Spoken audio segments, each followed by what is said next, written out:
Well, howdy everybody out there in YouTube land. This is amateur artist Mark D. Chandler once again from Mainland, and we're out here doing our little survival practice, as we say. Actually, it's more toward the real thing because you know this disease is going around here and affecting everybody. The United States is going to be kind of close to maybe a mandatory shutdown. California's already done it, and New York State, I believe, as well. But I've been out here on my days off, playing around the camp, just cooking, I mean, what else can I do? So, today, we're going to cook something special out here in the junkyard fire pit. I think it's going to turn out pretty daggum tasty. Let's get it on. Well, I'm working with some wet wood, and today we got our outdoor crock pot. Yeah, that's right, those art trails. And I gotta make sure that right there is sitting just right. Gotta turn it around just like this right here. Now let's see if this 2.91 pound Boston butt in it, it does fit. Like I say, she's frozen. Pretty daggum solid. Yeah, hey, you gotta be careful, Cast iron is not totally indestructible. I mean, frozen pork, that frozen pork could be the cast iron's kryptonite. Yeah, gotta be careful. And as in any, we're gonna have to add some water to it. Right now, just enough to keep that bottom from boiling. Burning, I meant to say, not boiling. Oh, we gotta put the lid on it too. Gotta conserve as much heat as we can. Yeah, I kind of left the tarp off my wood over there, and it kind of got a little moisture in it, but it's burning pretty good so far. So I just want to process it down and get to the dry part.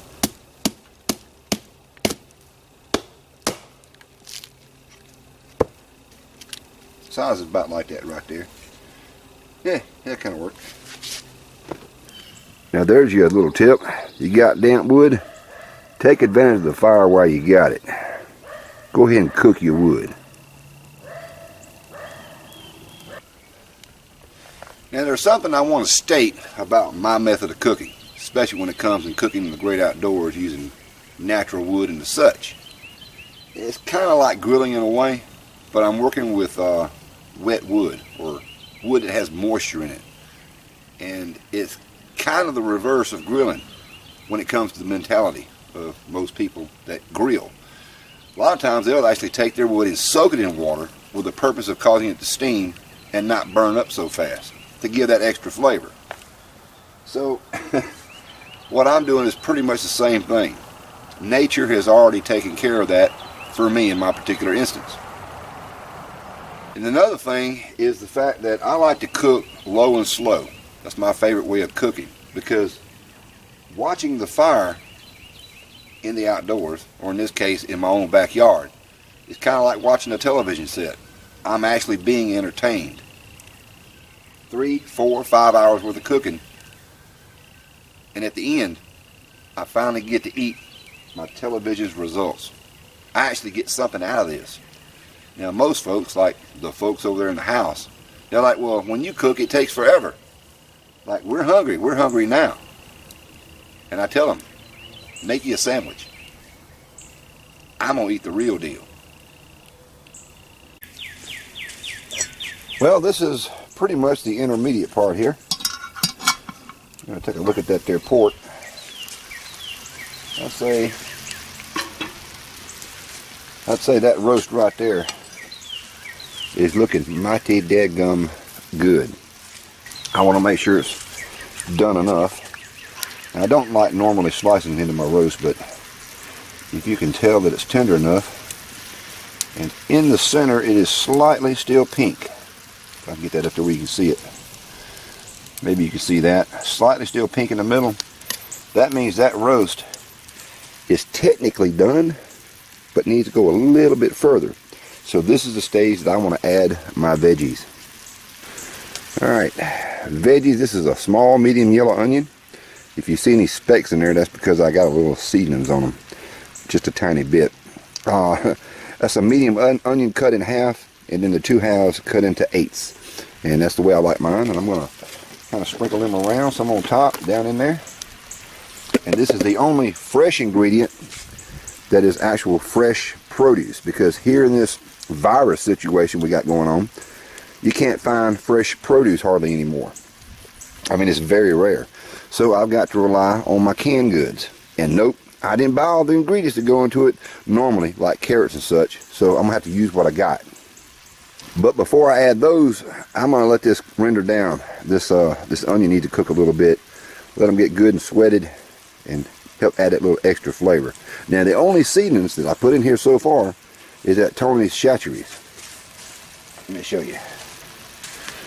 Yeah, I didn't show that on the video. I apologize, but I put it in right in after I put that frozen piece of meat in there. Yeah, and so it's been stewing in this stuff pretty much the entire time. Let me get the lid back on here. Let this cook down some more. Now it's about time to go ahead and show you. We got some leftover pork and beans and a little tiny bit of ground beef. And this ground beef was from yesterday's adventures, cooking at night. We got a little powdered ranch in there, made some good powdered ranch hamburgers. So we're just going to add these to the skillet and brown these up. And I think I'm going to add a little bit of this beef here, because I don't have any chicken stock or beef stock there for the pork roast. So a little beef flavor would be kind of nice. So I'm going to get that fire situated underneath that ground beef and get it browned up pretty good. Yep, there we go. Now that right there is frying up nicely. Now what I'm going to do is I'm going to pour some water in there. And I'm going to let that boil for just a little bit. And I'm going to get the, more or less, the juices and the water. And we're going to put it over here in our pork pot roast. Add a little beef flavor to it, you know. Hey, one complements the other. Might as well share it, right? Yeah, let's just share it. Yeah, time to add that water to it. Got to be careful, though.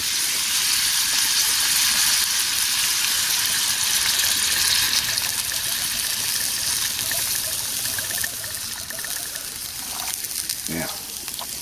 Just going to let that come to a boil. Add a little touch more. Once that comes to a boil, we'll pour that juice and broth off over in our roast beef flavored pot of pork stuff.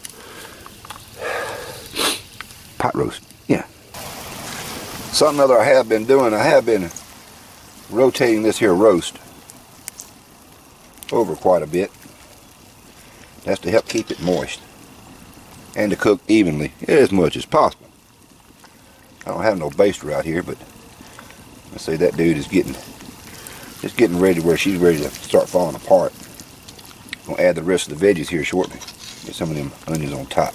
Ooh, ooh, ooh. Oh, I gotta sneak me a flavor. I gotta try one.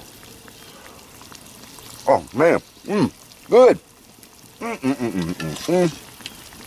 Too bad we don't eat onions. I sure do. Alright, here's gonna be the real trick. Let's see if I mess up on this.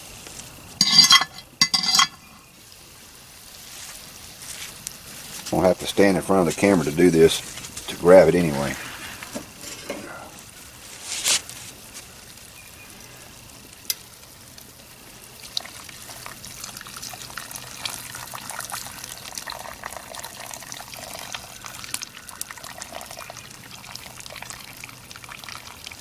A few pieces falling there ain't bad. Yeah, I'd say that's a success. French style green beans along with that there corn. Why French style?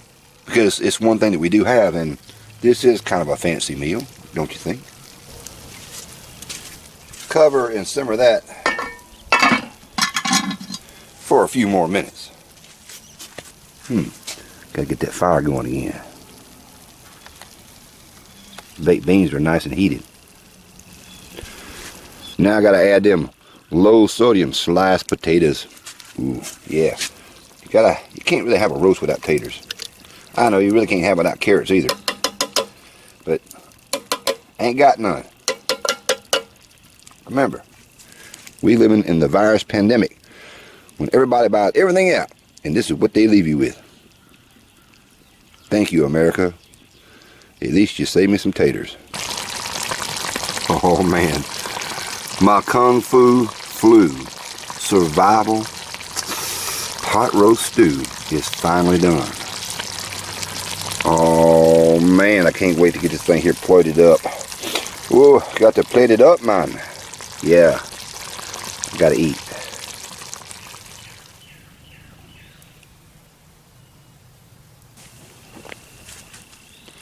And there it is, folks. I mean, ain't nothing no finer on this planet than here right now at the Junkyard Bushcraft Manland Camp. Ooh. Got some leftover cornbread from the other night.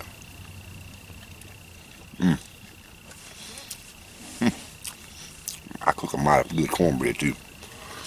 Let's give this here the official taste test. Them canned taters, falling apart. A little piece of corn. Oh. Let me get some of that onion and corn and them taters and a little green bean. See if I can get all this in my mouth without hurting myself.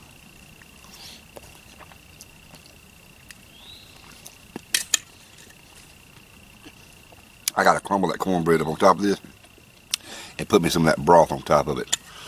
Oh man, but here is the pride and the joy. Let's see. Yeah, right there.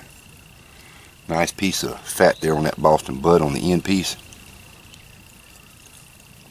Oh, melt in your mouth.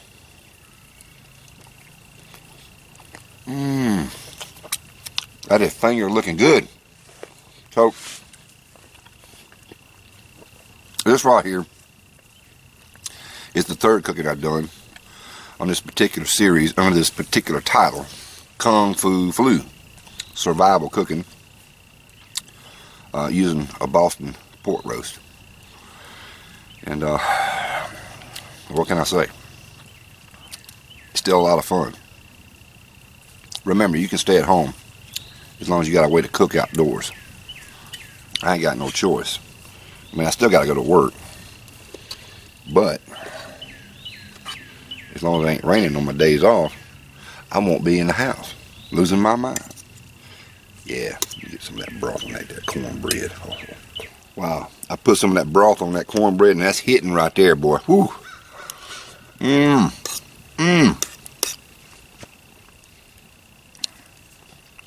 Jean-Claude Van Damme, that's good.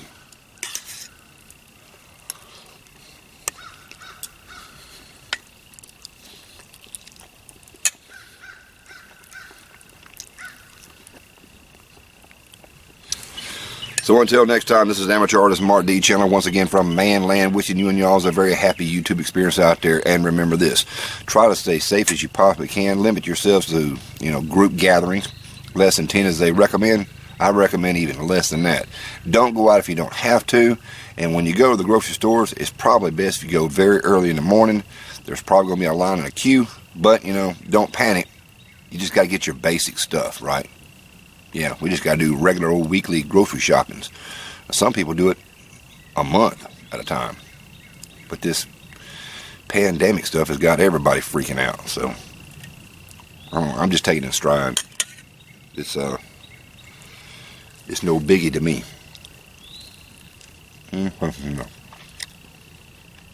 Unless we run out of this kind of food.